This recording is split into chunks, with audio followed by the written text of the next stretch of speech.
It में भी, लेकिन कोशिश करेंगे कि जो पॉसिबल बैरियर होते हैं, वो सब हम इन कैटेगरीज़ के अंदर रहते हुए उनको देख लें, ताकि हम अपनी कम्युनिकेशन को इफेक्टिव बनाने के लिए जब काम करें, तो इन बैरियर्स को जितना पॉसिबल हो सके हम बेटा रिमूव करके अपनी कम्युनिकेशन को ज़्यादा बेहतर बना सकें। जी, सबसे पहला फिज़िकल बैरियर। अब फिज़िकल चूँकि लफ़्ज़ से ज़ाहिर है, आपको नाम से ज़ाहिर हो रहा है कि वो चीज़ जो हमें नज़र आ रही होगी, ठीक है? वो फिज़िकल बैरियर होगा। तो अ,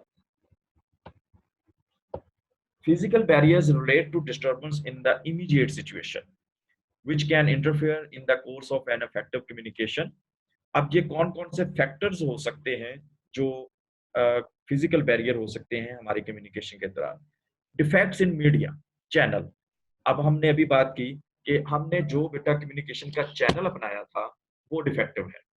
चाहे वो हमने सोशल मीडिया लिया था, हमने टेलीविज़न लिया था, हमने अखबार लिया था, कोई भी मीडियम जो हमने अपनाया था या जो चैनल हमने अडॉप्ट किया था अपनी कम्युनिकेशन के लिए, आप किसी कंपनी के जनरल मैनेजर हैं, आप एडवर्टाइज़िंग एजेंसी के हेड हैं, आप उनके किसी आईटी डिपार्टमेंट के हेड हैं, आपने एक प्लान किया कि आप जो है वो थ्रू ईमेल्स सबको इन्फॉर्म करेंगे, किसी नए प्रोडक्ट के बारे में, चीज़ के बारे में या कोई इन्फॉर्मेशन आप उनसे एक्सचेंज करेंगे। तो हुआ क्या कि आपने ईमेल तो भिजवाई, लेकिन वो जो ईमेल एड्रेस था, वो कहीं गलत हो गया या लोगों के जो रिसेप्शनिस्ट का ईमेल एड्रेस थे, उसमें किसी को मिल गई, किसी को नहीं मिल गई। ठीक है? तो ये हमारा क्या आ गया कि ड्यूरिंग मीडिया हमने जो चैनल अडॉप्ट किया बेटा, उसके अंदर प्रॉब्लम आ गई।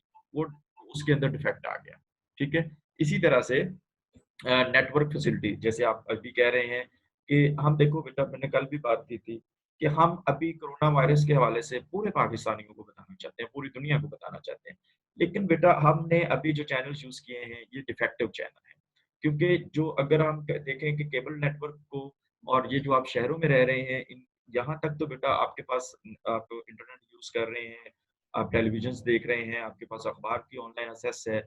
लेकिन जो लोग कहीं फॉर एरियाज़ में हैं, थोड़ा-सा दूर हैं, उनके पास ये सारी सहूलतें नहीं हैं।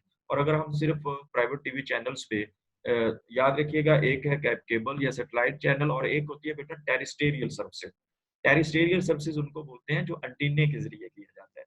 जैसे आप लोग तो अभी जवान हैं आपने शायद ना देखा हो वो वक़्त कि जब जो है वो छत पे चढ़ के तो घुमा के कहा जाता था, एक बंदा ऊपर होता था, एक नीचे होता था, देखी आई है फ़ोटो, ठीक है? एक ऊपर से उसको घुमा रहा होता था एंटीने को और नीचे जो है वो एक बंदा बता रहा होता था कि हाँ, हाँ, बस ठीक होने दे, रहने दे, वो तस्वीर आ गई है टीवी में। ठीक है? आप शायद आपने वो दौर ना देखा हो। लेकिन वो सारा के सारे प्रॉब्लम जो जो चैनल बेटा हमने अडॉप्ट किया था, वो चैनल इफेक्टिव नहीं है, डिफेक्टिव हो गया, कहीं न कहीं उसके अंदर प्रॉब्लम आ गई। और फिर ये कि जैसे मैं बात कर रहा हूँ कि हमने केबल नेटवर्क के ज़रिए एक ऐड चलाया और वो तमाम एरियाज़ जहाँ पे केबल जा रही है, वहाँ तो पहुँच गया। लेकिन जहाँ पे बेटा ये सिग्नल्स जाते ही नहीं है, वहाँ पे केबल की फैसिलिटी नहीं है, वो लोग बाकी चैनल्स को देख ही नहीं पा रहे, तो वहाँ पे टेरेस्ट्रियल सर्विसेज़ है पाकिस्तान के कुछ इलाकों में, जो एंटीने से जाती है, जहाँ जैसे पीटीवी है। तो पीटीवी ज़्यादा एरिया इसीलिए कवर करता है कि वो टेरेस्ट्रियल सर्विसेज़ पे चल रहा है। लेकिन केबल जो है वो तो ज़ाहिर है केबल जाएगी, अटैच होएगी तो उसके बाद ही काम चलेगा। या अगर हमने इंटरनेट की सहूलत ली है, तो कितने लोगों के पास बेटा हमने जो ऐड दिया है सोशल मीडिया पे, कितने लोग फेसबुक यूज़र हैं या सोशल मीडिया यूज़र हैं या उनके पास इंटरनेट की फैसिलिटी है। तो ये जो मैकेनिकल ब्रेकडाउन कोई भी आ गया दरमियान में किसी वाले से केबल काटी गई, जो है वो लाइट का ब्रेकडाउन हो गया, नेट सर्विसेज़ का ब्रेकडाउन हो गया, जिसके ज़रिए आप चैनल कर रहे थे, या जो वेव्स मैग्नेटिक वेव्स के ज़रिए आपने अपना पैगाम नशर किया था, वो ब्रेकडाउन हो गया। सो किसी भी लिहाज से बेटा, जो हमने जब भी कम्युनिकेशन करनी है, तो हमने कोशिश ये करनी है मैंने आगे वैसे इसकी अलग स्लाइड भी बनाई है कि हम इसको ओवरकम किस तरह से कर सकते हैं। लेकिन अगर आप देखें तो साथ-साथ हम इस पे बात कर सकते हैं कि हम किस तरह से इसको ओवरकम कर सकते हैं। तो ये हमने बेटा की कोशिश करनी है कि हम मोस्ट इफेक्टिव जो है वो कम्युनिकेशन चैनल जो है वो अपनाएँ ताकि हमारी जैसे आप सिंपल सी अगर बेटा बात करें तो स्पीकर आपने लगाया हुआ है फ़र्ज़ करें, सेमिनार हॉल है, वहीं पे आप बात कर रहे हैं। छोटे लेवल से लेके बड़े लेवल तक किसी भी जगह पे। तो उस स्पीकर के अंदर जो है वो आवाज़ क्लियर नहीं आ रही। ठीक है? उस स्पीकर कुछ खराब है या तार कुछ खराब है, तो वो हमने क्या किया कि हमने ये सारी चीज़ें कम्युनिकेशन करने से पहले चेक कर लेनी है कि क्या हमारा जो मीडिया है वो इफेक्टिव है या डिफेक्टिव है। डिस्ट्रैक्शन इन एनवायरनमेंट अब ये बात ज़रा दोबारा तफ़सील के साथ आ गई है कि आपके माहौल के अंदर कोई प्रॉब्लम हो, डिस्टर्बेंस हो, डिस्ट्रक्शन मीन डिस्टर्बेंस, आवाज आ रही हो किसी किस्म की, किसी की शादी है, कोई बारात गुजरना शुरू हो गई है, किसी ने ढोल बजाना शुरू कर दिया है, मेरे साथ वाले घर में किसी ने लैंटर डालना शुरू कर दिया है, वो मशीन की बड़ी आवाज होती है, और इस तरह से कोई भी ऐसी प्रॉब्लम जो हमारे माहौल को खराब कर रही हो, क्योंकि देखिए ना, हम जब लर्निंग में है बेटा, तो हमें एक पीसफुल माहौल चाहिए कि हम बेहतर तरीके से वहाँ पे बैठ के इत्मीनान के साथ जो जो स्पीकर है, जो टीचर है, जैसे वो बोल रहा है, हम उसकी बात को एज़ इट इज़ ही समझ लें और वैसे ही उस पे जो है वो अमल करना शुरू कर दें। तो इस तरह से जो है वो एनवायरनमेंट के अंदर हम उसको पॉसिबल हद तक एनवायरनमेंट को बेहतर बनाने की कोशिश करेंगे, ताकि हमारी कम्युनिकेशन प्रॉपर हो जाए। तो आउटसाइड डिस्टर्बेंस, नॉइज़, हाँ, इसी तरह बैड हैंडराइटिंग और टाइपिंग जो है वो, अगर आपके अल्फाज टूटे-फूटे हैं, टाइपिंग सही नहीं हुई, दरमियान में से मिसिंग है, या व्हाइट बोर्ड पे, ब्लैक बोर्ड पे टीचर ही लिख रहा है और उसकी लिखाई बहुत इस तरह की है कि बेटा आपको समझने में मुश्किल हो रही है, तो एक क्लास के अंदर बैठे हुए 35-40 लोग उसको सुन तो रहे हैं, लेकिन जो व्हाइट बोर्ड पे वो तस्वीर बना रहा है या लिख रहा है, तो वहाँ पे जो मार्कर हमारे पास बड़ा स्लो किस्म का है, तो कुछ बच्चों को नज़र आ रहा है, कुछ को नज़र नहीं आ रहा। तो ये सारे के सारे वो हैं जो हमारे एनवायरनमेंट को खराब कर रही हैं, जो किसी भी तरह से हमारे एनवायरनमेंट के अंदर प्रॉब्लम पैदा कर रही हैं। फिर इसके बाद बेटा है time and distance. Improper time, मतलब मैं रात को आपको 3 बजे उठ के कहूँ कि आओ यार क्लास पढ़िए, तो ये सही मुनासिब टाइम नहीं है आपको कम्युनिकेट करने का, ठीक है? सो सूटेबल टाइम जो है बेटा वो बड़ा ज़रूरी है। अगर वक़्त मुनासिब नहीं है, तो आप जो है वो कम्युनिकेशन आपकी बेहतर नहीं होगी, और जियोग्राफिकली जो डिस्टेंस है, फ़ासला जो है, वो भी बड़ा काउंट करता है बेटा।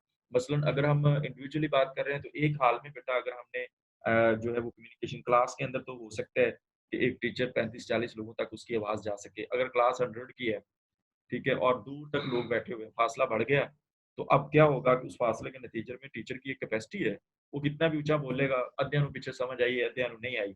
या इसी तरह से कोई जलसा हो रहा है या कोई और सेमिनार हो रहा है, कोई तकरीर हो रही है, तो कहीं पे भी बेटा जो है वो टाइम जो है वो सूटेबल ना हो और जियोग्राफिकल डिस्टेंस बेटा ज़्यादा हो, तो दोनों सूरतें जो हैं वो हमारी कम्युनिकेशन का बैरियर बन जाती हैं। याद रहे कि हमने कम्युनिकेशन जब कोई भी किसी भी लेवल पे की, मैं बारहा आपको बेटा ज़हन में ये बात दोहरा रहा हूँ, as a teacher, as a student, as a general manager किसी कंपनी का, as a head of institution, किसी जो है वो शोबे का सरबराह, कोई कहीं पे मुलाज़मत के हवाले से, किसी एडवर्टाइज़िंग एजेंसी के हवाले, कुछ भी आप हैं, कहीं पे भी आप कोई वज़ीर हैं, मशीर हैं, किसी भी लेवल पे बेटा आप कम्युनिकेशन कर रहे हैं, तो उसी तरह से आपके अंदर बैरियर्स आएँगे, जहाँ पे जिस लेवल पे भी आपने कोई चीज़ कम्युनिकेट करनी है, एक्सचेंज करनी है, वहाँ पे कोशिश करें कि आप इन बैरियर्स को कम से कम जो है वो बैरियर आपके सामने आएँ। रिमूव करें, ऑलरेडी चेक करें सारी चीज़ों को।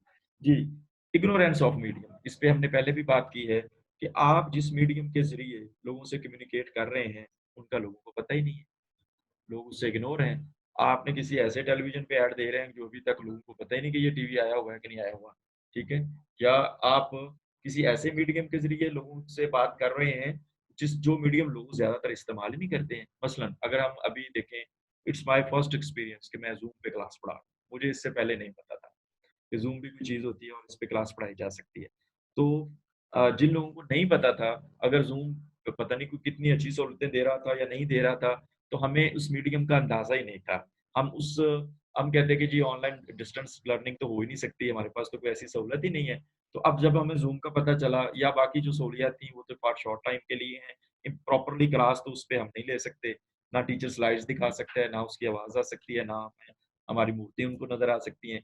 तो ये इग्नोरेंस है कि किसी न किसी तरह से वो चीज़ हमसे छुपी हुई थी। दुनिया में वो मौजूद है लेकिन हमसे वो छुपी हुई है। लिहाज़ा कि आप कोई ऐसा मीडियम अपना लें जिससे लोग वाक़िफ़ नहीं हों।